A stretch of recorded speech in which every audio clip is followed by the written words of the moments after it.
All right. Hello, everyone. My name is Jason Gerseivel. I am a student at Kaiser University, and I'm in the sports medicine program. Today, I'll be talking to you about the clavicle fracture, otherwise known as a broken collarbone. So, in ways that this injury can occur are high-impact blows. Generally, if you're in sports, football or hockey, from a direct hit or blow into the ground or into the side of the rink. Also can happen on a fall. You could be walking or climbing up and down something, and you could just fall and land the wrong way, and you could break or fracture it as well. Car accidents are also another big cause of a broken collarbone or fractured clavicle. The high impact, depending on how you get hit, could also cause these injuries to occur. So in ways that you could try to prevent this, unfortunately there's nothing really out there to try to prevent your collarbone from breaking or fracturing. The most that people get are people that are in sports, again, football players and hockey players. They have shoulder pads to try to prevent from such a high impact blow, but even they still get a break or a fracture. So there's nothing you can really do, unfortunately, to try to prevent this from breaking.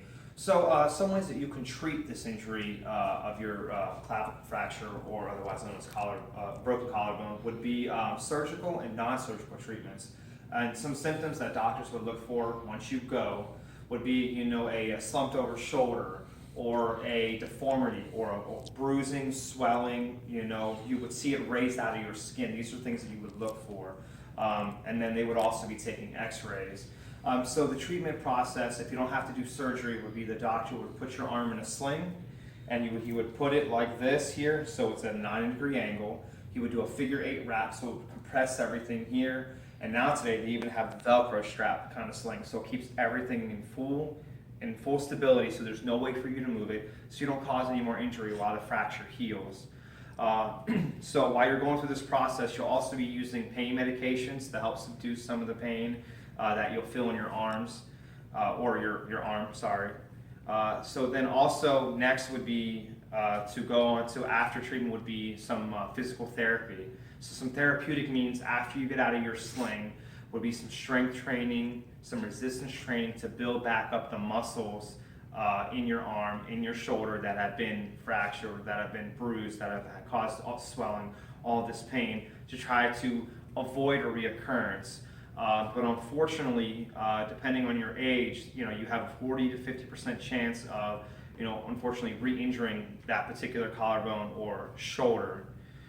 So some other means to do therapy along with your treatment would be ice, heat, over top of the collarbone, over top of the shoulder. This can help with inflammation, can help with swelling, can help bring down some of the pain and have that subside. So also, if you want to, there's really no protective equipment out there, unfortunately. Again, this is not something where you can wear a knee brace for, or an ankle brace for, or padding to help protect it. The only thing we really have is, again, football players and hockey players. They wear the shoulder pads, and like I said before, even with that, they still get such a high direct blow that unfortunately it does break or does fracture.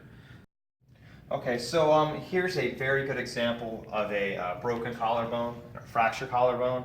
Here you can clearly see right here where the collarbone has been separated from the shoulder. You can see how the joint has a gap right here.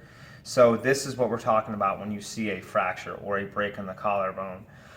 So this is what we're saying. Even if this does occur, there's no real way to prevent it or to protect it. And again, the healing and treatment process is, as I stated already before. So I hope this was very informative for you today. I hope you enjoyed this presentation, and thank you.